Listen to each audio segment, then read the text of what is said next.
భారతదేశం ప్రధానమంత్రి నరేంద్ర మోడీ గారి నాయకత్వంలో 2014 నుంచి తీసుకున్నటువంటి కొన్ని నిర్ణయాల వల్ల, సంస్కరణ వల్ల ఇవాళ 4వ అతిపెద్ద ఆర్థిక దేశంగా భారతదేశం నిలబడిందంటే దానికి కారణం నరేంద్ర మోడీ గారు. గతంలో ట్యాక్సేషన్ విధానంలో ఏ రాష్ట్రాలకు ఆ రాష్ట్రాలు ఆ ప్రాంతాల వారీగా ట్యాక్సెస్ విధించే విధానం ఉండేది. ఆ రోజున సేల్ ట్యాక్స్ అని చెప్పి, ఎక్సైజ్ ట్యాక్స్ అని చెప్పి, వ్యాట్ అని ఇలా రకరకాలుగా ప్రజల దగ్గర నుంచి ట్యాక్స్ వసూలు చేసే విధానం ఉంది. కానీ 2014లో నరేంద్ర మోడీ గారు తీసుకున్నటువంటి విధానం వల్ల జిఎస్టీ, గూడ్స్ సర్వీస్ ట్యాక్స్ కింద ఒకే విధానాన్ని భారతదేశం అంతా కూడా తీసుకురావడం జరిగింది.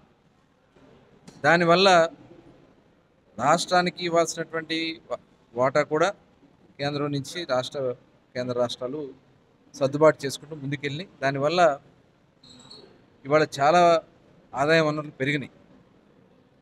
పెరిగినటువంటి ఆదాయాన్ని ప్రజలకు కూడా పంచాలనే ఉద్దేశంతో ట్యాక్సేషన్లో కూడా ఈరోజు ఒక మంచి నిర్ణయం తీసుకుని జిఎస్టీ తగ్గించడం అనేది ఇది ఒక అద్భుతమైన ఖచ్చితంగా చెప్పాలి. ఎందుకంటే మనకు తెలిసాక ట్యాక్సెస్ ఒకసారి వేసిన తర్వాత తగ్గడం అనేది గతంలో ఎప్పుడు జరిగేది కాదు. కానీ ఇవాళ ప్రధానమంత్రి నరేంద్ర మోడీ గారు తీసుకున్న నిర్ణయాల్లో జిఎస్టీ తగ్గించడం వల్ల ఇవాళ కొనుగోలుదారుడికి డబ్బులు ఆదా అవుతాయి, కొనుగోలు శక్తి కూడా పెరుగుతుంది.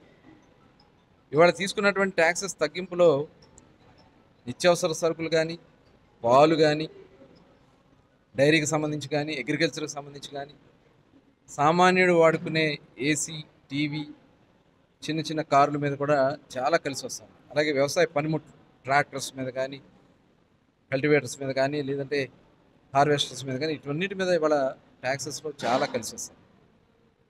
మనస్ఫూర్తిగా ప్రధానమంత్రి గారిని అభినందన తెలియజేస్తూ ఈ నెల 16వ తారీఖున నరేంద్ర మోడీ గారు ఆంధ్ర రాష్ట్రానికి కూడా వస్తున్నారు. ఈ సూపర్ జిఎస్టీ మీద కూడా ఆయన ఒక సమావేశానికి పాల్గొబోతున్నారు. గౌరవ ముఖ్యమంత్రి చంద్రబాబు నాయుడు గారి నాయకత్వంలో ఇవాళ రాష్ట్ర వ్యాప్తంగా కూడా అన్ని సచివాలయాల వారీగా ఇవాళ ప్రతి ఒక్క ప్రజలు కూడా అవగాహన కల్పిస్తూ ప్రతి ఒక్కరు కూడా భాగస్వాములై ప్రజలు కూడా చైతన్యమై మంచి చేస్తున్న కార్యక్రమాన్ని ప్రజలు మరొకసారి అభినందించాలని చెప్పి తెలియజేసుకుంటూ మరొకసారి ప్రధానమంత్రి గారికి, అలాగే ముఖ్యమంత్రి చంద్రబాబు నాయుడు గారికి, పవన్ కళ్యాణ్ గారికి ప్రత్యేక ధన్యవాదాలు తెలియజేస్తాం.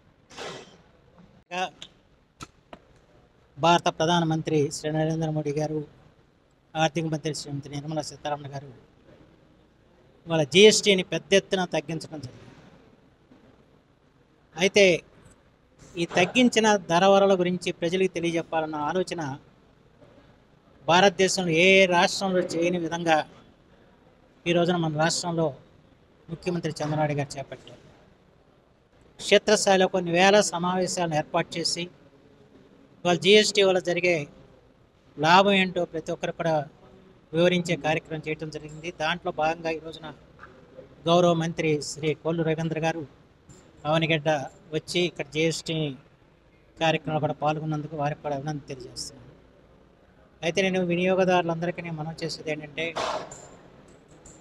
మీరు ఏదైనా కొనుగోలు చేసినప్పుడు తగ్గించిన జిఎస్టీ ప్రకారం వాళ్ళు బిల్స్ వేసారా లేదా చూసుకోవాల్సిన అవసరం ఉంది.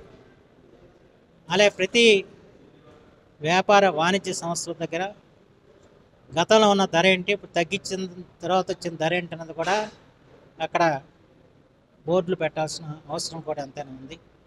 ఎందుకంటే ప్రతి విషయం మీద వాళ్ళ ధరలు బాగా తగ్గిపోయాయి.